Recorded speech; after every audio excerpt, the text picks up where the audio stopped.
Mount Wise is a historic estate situated within the historic parish and manor of Stoke Damerel and situated about 1 mile west of the historic centre of the city of Plymouth, Devon. It occupies a striking waterfront location, with views across Plymouth Sound to Mount Edgcumbe and the English Channel. Until 2004 it was a headquarters for senior Admiralty staff and was inaccessible to the public. Manorial history. Prior to the establishment of the Royal Dockyard in 1690, a manor house known as Mount Wise was the only significant structure in the area. Wise. In about 1400 the manor of Stoke Damerel, within which is situated Mount Wise, was inherited by Thomas Wise of Sydenham in the parish of Marystow in Devon, son and heir of John Wise, Florida. 1403, of Sydenham, living in 1403. Upon his marriage to Margaret Brett, alias Britt, daughter and heiress of Robert Brett of Stadiscombe, near Plymstock, lord of the manor of Stoke Damerel, Thomas Wise also inherited from his wife the estates of Stadiscombe, Halgewell, Walford and Stodden. The mansion house known as Mount Wise was built by Sir Thomas Wise, c. 1576 to 1630, Knight of the Bath, of Sydenham, Sheriff of Devon in 1612, who in 1621 served as a Member of Parliament for Alston in Devon. He much beautified his principal seat of Sydenham House, and added such height and such a great amount of granite to it that his contemporary Risdon, d. 1640, remarked, "The very foundation is ready to reel under the burthen." His contemporary the Devon historian Sir William Pole, d. 1635, remarked as follows concerning the manor of Stoke Damerel and Sir Thomas Wise, c. 1576 to 1630, "He hath builded here upon an advanced ground a new house for his pleasure and named it Mount Wise, where Thomas Wise, esqr. his son now dwelleth. W. High, ch. hath married Mary, daughter of Edward Lord Chichester, Viscount of Caerphurgus. His son, as Pole states, was Thomas Wise, c. 1605 to 1641, who married Lady Mary Chichester, daughter of Edward Chichester, 1st Viscount Chichester of Carrickfergus in Ireland and of Eggsford in Devon. He was Sheriff of Devon in 1638 and in 1625 a Member of Parliament for Callington in Cornwall and for Alston in the Parliaments of King Charles of 1625, 1626 and 1628 to 1629, and for Devon twice in 1640. He named it Mount Wise, following a common tradition shared by several estates, particularly on the south coast of Devon.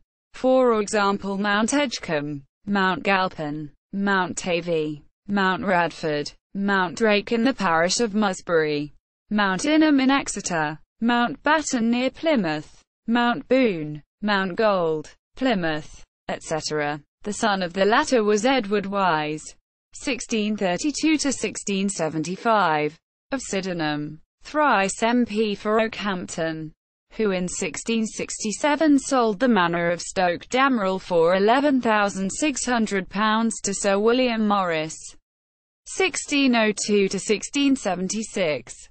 Edward Wise, 1632 to 1675, was predeceased by both his childless sons, and his sole heiress became his only daughter Arabella Wise, who married Edmund Tremaine, 1649 to 1698, of Collicombe in the parish of Lamerton-on-Devon, to which family passed Sydenham. Morris, Sir William Morris, 1602 to 1676, of Warrington in Devon, was Secretary of State for the Northern Department and a Lord of the Treasury from June 1662. September 1668. Stoke Damerel and Mount Wise passed to his son Sir William Morris, 1st Baronet, c. 1628 to 1690, who in turn was succeeded by his second son, Sir Nicholas Morris, 2nd Baronet, c. 1681 to 1726. The latter's son was Sir William Morris, 3rd Baronet, c. 1707 to 1750, who died without progeny and by his will dated 1744 bequeathed his estates to his nephew Sir John St. Alban, 4th Baronet, 1726 to 1772, son of his sister Catherine Morris and her husband Sir John St. Alban, 3rd Baronet, 1696 to 1744, St. Alban, Sir John St. Alban, 4th Baronet, 1726 to 1772, was the son of Sir John St. Alban, 3rd Baronet, 1696 to 1744, by his wife Catherine Morris, sister and in her issue co-heiress of Sir William Morris, 3rd Baronet, c. 1707 to 1750. The son of the 4th Baronet was Sir John St. Alban, 5th Baronet, 1758 to 1839. The owner of the estate in 1810 when it was stated of his inheritance of Stoke Damerel and Mount Wise. The value of this property has probably increased as much as that of any landed property of its extent in the kingdom. The population of the parish of Stoke Damerel, largely coterminous with the manor, had increased from 3,361 in 1733 to 23,747 in 1800. The 5th Baronet's land in Stoke Damerel included the town of Plymouth Dock, which he still owned in 1810, having sold to the government prior to that date the site of the Royal Dockyard and the lines of military defence surrounding the town of Plymouth Dock. Devonport Dock lines, which included Mount Wise, military use. The defensive lines were in place by the mid-18th century. A large number of soldiers was required to man the defences. To house them, a series of square barracks was built around the perimeter in the late 1750s and early 60s, with the Devonport lines protecting the dockyard from landward attack. Mount Wise provided the key vantage point for defending against an attack from the sea. An octagonal redoubt with stone walls was built on Mount Wise in the 1770s, forming an emplacement designed to house guns for the purpose of defending the Royal Dockyard. In 1806 a semaphore signalling station was built within it, the last of a series of 32 linking Plymouth with the Admiralty in London. In the 1960s much of the structure was demolished, but many relics survive such as the external walls, semicircular metal racer rails for the guns, World War II barrage balloon anchoring rings, ammunition recesses and iron rings for maneuvering the heavy guns.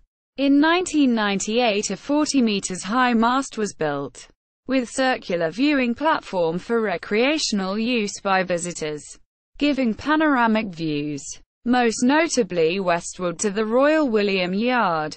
In the late 18th century, at the height of fears of a French invasion following the French Revolution, 1789, a large house was built on Mount Wise to house the military governor of Plymouth. To the north, it faced the southernmost of the barracks, St. George's Square, across a large parade ground. To the south, it was given a large garden extending towards the sea. In 1804 an offshoot of the Royal Laboratory was set up on Mount Wise, just west of the redoubt, in buildings designed by Lewis Wyatt. The Royal Laboratory, established in Woolwich in the 17th century, was a department of the Board of Ordnance responsible for the manufacture and repair of small arms ammunition. Between 1806 and 1814 some 70 million cartridges were produced on Mount Wise and hundreds of men and boys were employed there. By the 1820s, the Napoleonic Wars having ended, The laboratory had been reduced to a skeleton staff of 5. In 1828, the Ordnance Board decided to close the Mount Wise laboratory, citing the distance that had to be covered each day by the powder hoys that supplied the laboratory with gunpowder from Kiam. By 1834, the laboratory buildings had been converted into barracks accommodation and they remained in military use well into the 20th century. Admiralty use. Shortly before 1810, the estate, together with the site of the Royal Dockyard, was purchased by the Admiralty from Sir John St. Auburn, 5th Baronet, 1758 to 1839, due to its strategic location, and became the Royal Navy's maritime headquarters. In the 19th century it became the home of the Plymouth garrison. The estate of Mount Wise was used by the Admiralty for about 200 years until it was abandoned in 2004 and was sold in 2006 by the Defence Estates for £5.5 million. Return to civilian usage. In 2011, the estate of Mount Wise, comprising 28 acres of land, started its Phase 1 development as the Village by the Sea, a residential area with 469 new houses. Admiralty House converted into a 21-bed boutique hotel, 32,000 square feet of offices, a 4,500 square feet convenience store, the restoration of the former naval cricket pitch and pavilion, and the nuclear bunker converted to a 50,000 square feet data storage center. The development advisor stated, "We are not trying to build a city center development. We will be creating a waterside village." The new buildings were planned to have a Georgian-inspired feel, with Admiralty House retained as the figurehead of the scheme. Phase 1 ended in 2012, but sales of the new properties were slow due to the continued effects of the 2008 global recession. The second phase of the development was due for completion in September 2015. Mount Wise House has been turned into offices, not the hotel as planned in Phase 1. Sources: Poll, Sir William D. 1635. Collections towards a description of the county of Devon. Sir John William de la Pole. ed. London. 1791. p. 332. Stoke Damerel. Risdon. Tristram. D. 1640. Survey of Devon. 1811 edition. London. 1811. With 1810 editions. pp. 207-8. Stoke.